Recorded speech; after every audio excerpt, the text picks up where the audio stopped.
महंगाई के सताए आवाम को रिलीफ। पेट्रोल की कीमत में 8 रुपए फी लीटर कमी। पेट्रोल की नई कीमत 259 रुपए 34 पैसे फी लीटर हो गई। हाई स्पीड डीजल की कीमत 276 रुपए 21 पैसे फी लीटर पर बरकरार।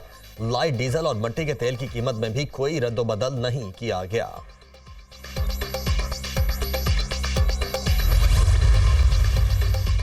हुकूमत की अवाम पर बिजली गिराने की तैयारियां। बिजली की कीमत में 5 रुपए 62 पैसे फी यूनिट इजाफे का इम्कान। CPPA ने नेपरा में दरख्वास्त जमा करा दी।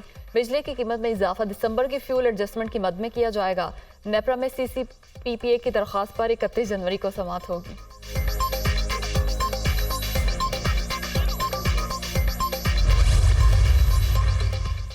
गैर शरई निकाह केस। बानी PTI और बुशरा बीबी पर फर्द जुर्म आज आयद की जाएगी। गुज़श्ता रोज बुशरा बीबी की अदम पेशी के बायस मुल्जिमान पर फर्द जुर्म आयद न हो सकी।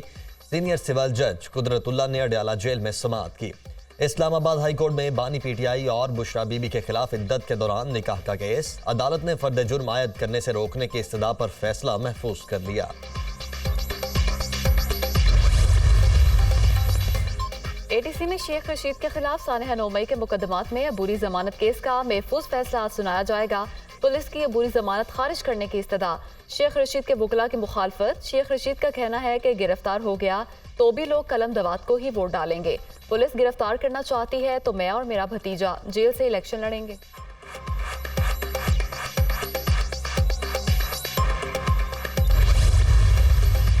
नवाज शरीफ पर और अवाम पर जुल्म करने वाला एक एक जालिम चुन चुन कर अपने अंजाम को, इबरतनाक अंजाम को पहुंच रहा है। और ये इंतकाम उनसे नवाज शरीफ नहीं ले रहा। बखुदा ये इंतकाम उनसे नवाज शरीफ नहीं ले रहा। ये इंतकाम उनसे मुस्लिम लीग नून नहीं ले रही। ये इंतकाम उनसे कुदरत का निजाम ले रहा है। एक सुओ मोटो सुना है ना? सुओ मोटो क्या होता है?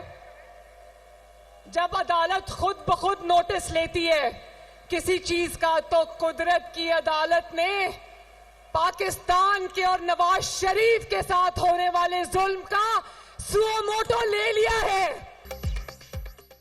कुदरत के निजाम ने नवाज शरीफ के खिलाफ जुल्म का सुओ मोटो लिया। नवाज शरीफ पर जुल्म करने वाला एक एक किरदार अपने अंजाम को पहुंच रहा है। कुदरत की लाठी चारों तरफ अपना असर दिखा रही है। इस्तीफे पर इस्तीफा आ रहा है। बुज़दिल भाग रहे हैं। दूसरों का एहतसाब करते हुए फिरौन बने हुए थे। अपनी बारी आई तो जूतियां छोड़कर भाग गए। मरियम नवाज का जारहाना अंदाज। लोगों को चोर चोर कहने वाला खाना काबा की घड़ी बेचकर पैसे खा गया। शोर मचाया जा रहा है कि हमारा इंतखाबी निशान वापस ले लिया गया। तुम्हारा निशान बल्ला नहीं, वो डंडा था जिसे अब छीन लिया गया है। दहशतगर्द जमात को इंतखाबी निशान नहीं मिल सकता। उसे लाडलेपन की आदत थी, अब सहूलतकारी नहीं रही, ना सहूलतकार रहे। नवाज शरीफ के एम्पायर अवाम हैं जो चौथी बार भी वजीर आजम मुंतखब करवाएंगे।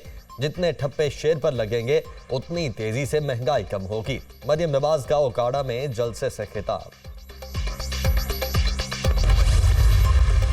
सुप्रीम कोर्ट का और इलेक्शन कमीशन का जो PTI के साथ इनके इश्यूज चल रहे थे, उसका गलत फ़ायदा उठाते हुए वो अब पाकिस्तान पीपल्स पार्टी के उम्मीदवारों को निशाना बना रहे हैं। नून लीग सियासत नहीं करना चाहते। मुस्लिम लीग सियासी मुकाबला नहीं करना चाहते। मुस्लिम लीग अपने मुखालफीन को, अपने सियासी मुखालफीन को पिच से आउट रखना चाहते हैं और अकेला खेलना चाहते हैं। चीफ जस्टिस ने सियासी फैसले देने की रिवायत तोड़ दी। उन्होंने कानूनी फैसला दिया। मैं नहीं चाहता किसी सियासी जमात का निशान छीना जाए। PTI कारकुनों से हमदर्दी है, लेकिन उनको अपने इलेक्शन की गलती दुरुस्त करनी चाहिए थी। अब हमें इलेक्शन नजदीक नजर आ रहे हैं। चीफ जस्टिस ने कहा है कि 8 फरवरी की तारीख पत्थर पर लकीर है। जो इस गलत फहमी में थे कि इलेक्शन मुलतवी हों, उनका नुकसान होगा। मुस्लिम लीग नून की सियासत जमहूरी नहीं रही। उनकी वही पुरानी सियासत है जिसका सबको इल्म है। मुस्लिम लीग नून सियासी मुकाबला नहीं करना चाहती। नून लीग मुखालफीन को पिच से आउट करके अकेले खेलना चाहती है। पंजाब में हमारे कई उम्मीदवारों को तीर का निशान नहीं दिया गया।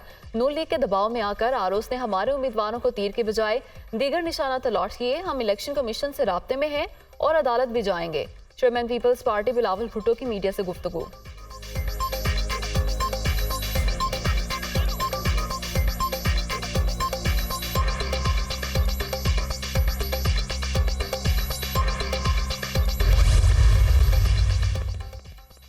8 फरवरी पीपल्स पार्टी की फतेह का दिन होगा। अवाम बिलावल भुट्टो जरदारी को वजीर आजम बनाएंगे। चेयरमैन पीपल्स पार्टी ने मुआशी प्रोग्राम दिया, वो मुल्क को बहरानों से निकालेंगे, अवाम की तकालीफ का मदावा करेंगे। अवाम तीर पर मोहर लगाकर पीपल्स पार्टी को कामयाब करवाएं। मुराद अली शाह की गुफ्तगू। तहरीक इंसाफ ने सुप्रीम कोर्ट से लेवल प्लेइंग फील्ड की दरख्वास्त वापस ले ली। आप केस चलाना चाहते हैं या नहीं? चीफ जस्टिस काजी फायजीसा का वकील से इस्तफसार। आपकी बहुत मेहरबानी, बहुत शुक्रिया। जमहूरियत की बका के लिए अवाम की अदालत में जाना चाहते हैं। वकील लतीफ खोसा का जवाब कि आपको लगता है इंतखाबात शफाफ नहीं है। जस्टिस मुसरत हिलाली का इस्तफसार, इंतखाबात बिल्कुल गैर मुनसिफाना है। आपने तो पीटीआई की फील्ड ही छीन ली, तहरीक इंसाफ का शिराजा ही बिखेर दिया। एक जमात को पार्लियामान से बाहर करके बैन किया जा रहा है। लतीफ खोसा के दलाइल, इलेक्शन कमीशन फेयर नहीं है। इलेक्शन कमीशन एक पार्टी के पीछे भाग रहा है, उसे दूसरी सियासी जमातें नजर नहीं आती। जस्टिस मुसरत हिलाली के रिमार्क्स, आपने अदालती फैसला तस्लीम करना है करें, नहीं करना ना करें। दूसरे केस के बाद इस केस में करना मुनासिब नहीं। चीफ जस्टिस काजी फायजीसा का वकील से मुकालमा, सुप्रीम कोर्ट ने दरख्वास्त वापस लेने की बुनियाद पर निपटा दी।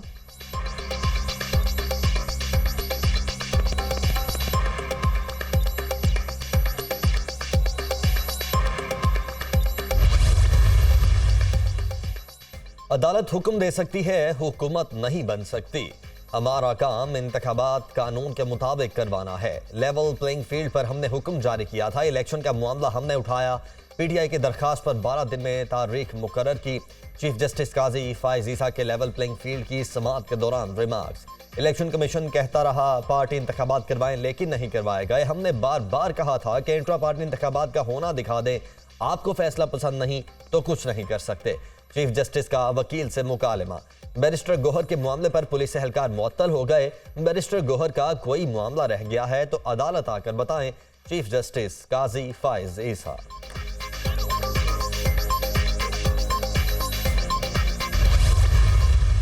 कि सुप्रीम कोर्ट की जो डिसीजन है, जिसने हमसे बल्ला ले लिया, उससे 25 करोड़ अवाम की बुनियादी हकूक मुतासर हुए हैं और ये जमहूरियत के ख़िलाफ़ एक साजिश कामयाब हुई है। ये जमहूरियत का बहुत बड़ा नुकसान इससे हुआ है और इससे करप्शन की एक इब्तिदा होगी। लेकिन जो सुप्रीम कोर्ट का फ़ैसला आखिरी है, यही पे अमल होगा।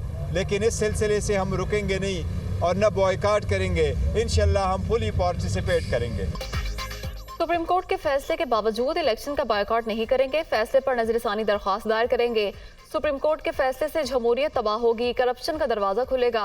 8 फरवरी को अवाम की अदालत अपना फैसला देगी। सुप्रीम कोर्ट में केस ज़ेर समाअत था। फैसला आने से पहले उम्मीदवारों को आज़ाद हैसियत से निशान अलॉट क्यों किए गए? इन्होंने पार्टी को लेवल प्लेइंग फील्ड और निशान नहीं दिया तो कारकुनान को क्या देंगे? रहनुमा तहरीक इंसाफ बैरिस्टर गोहर अली खान की मीडिया से गुफ्तगू।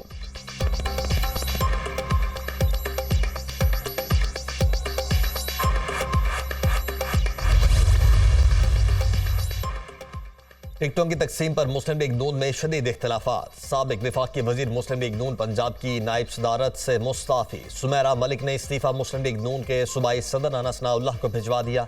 सुमेरा मलिक का पार्टी मेंबरशिप भी छोड़ने का ऐलान।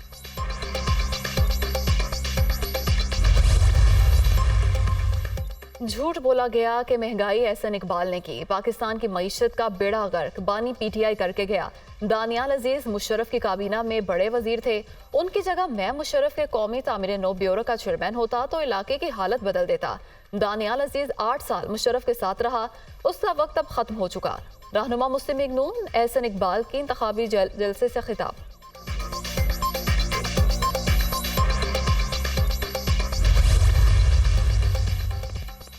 मैदानी इलाकों में धुंध के डेरे। सुबह के औकात मोटरवे मुख्तलिफ मकामात पर बंद रही। हद निगाह से बेहतरी में मोटरवे M1, M3 और M4 को ट्रैफिक के लिए खोल दिया गया। कौमी शाहराहों पर भी धुंध के बायस ट्रैफिक के रवाने मुतासिर। हद निगाह कम होने से ड्राइवर्स को मुश्किलात। मुल्क में शदीद सर्दी की लहर। गिलगित बल्तिस्तान, खैबर पख्तूनख्वा और बलोचिस्तान में कड़ाके की सर्दी। बालाई इलाकों का पारा नुक्ता इंजमात से भी कई दर्जे नीचे। तोड़ में दर्जा हरारत -11, स्कर्दू में -8 और गिलगित में -4 रिकॉर्ड। लाहौर में भी मौसम सर्द, कम से कम दर्जा हरारत 6 तक गिर गया। निगरान वजीर आला पंजाब का गंगाराम और जनरल हॉस्पिटल का 3 घंटे तवील दौरा, अपग्रेडेशन के कामों का तफसीली जायजा, वार्ड्स, ऑपरेशन थिएटर्स और दीगर शोबों में काम पर पेशरफ्त का मुशाहिदा। इमरजेंसी ब्लॉक के अपग्रेडेशन प्रोजेक्ट्स को मुकर्ररा मुद्दत में मुकम्मल करने का हुक्म। हर लम्हा कीमती है, 1 मिनट भी ज़ाय नहीं कर सकते। अपग्रेडेशन के कामों में मायार को हर कीमत पर यकीनी बनाया जाए। दोनों हॉस्पिटल टाइमलाइन के अंदर मुकम्मल होने चाहिए। मोहसिन नकवी की हुकाम को हिदायत।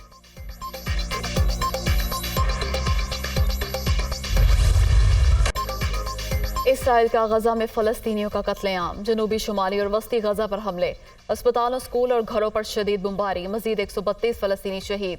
इसराइली फौज ने मकबूजा मगरबी किनारे में छापामार कार्रवाई के दौरान हमास के शहीद रहनुमा साले अल अरूरी की 2 बहनों को हिरासत में ले लिया। जनूबी गजा में जंग के खात्मे के करीब हैं। जंग के बाद गजा की क़यादत फलस्तीनी करेंगे। इसराइली वजीर दिफा।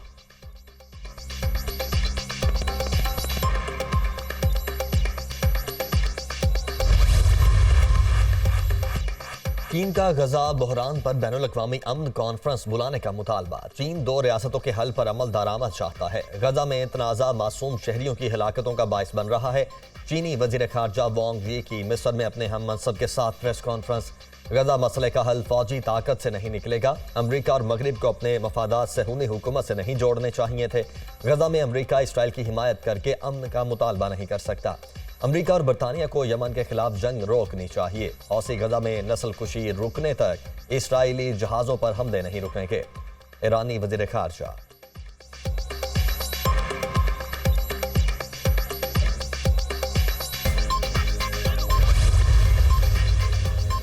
ईरान के इराक और शाम में बैलिस्टिक मिसाइल हमले, ईरान मुखालिफ दहशतगर्द गिरोहों का जासूसी हेडक्वार्टर्स तबाह। खबर एजेंसी के मुताबिक कुर्दिस्तान में इसराइल के खुफिया एजेंसी के हेडक्वार्टर्स को भी निशाना बनाया गया। कमांडर समेत दाइश के कई अफराद हलाक। पासदारान इनकलाब के मुताबिक दहशतगर्द कुनमान में हमलों में मुलविस थे।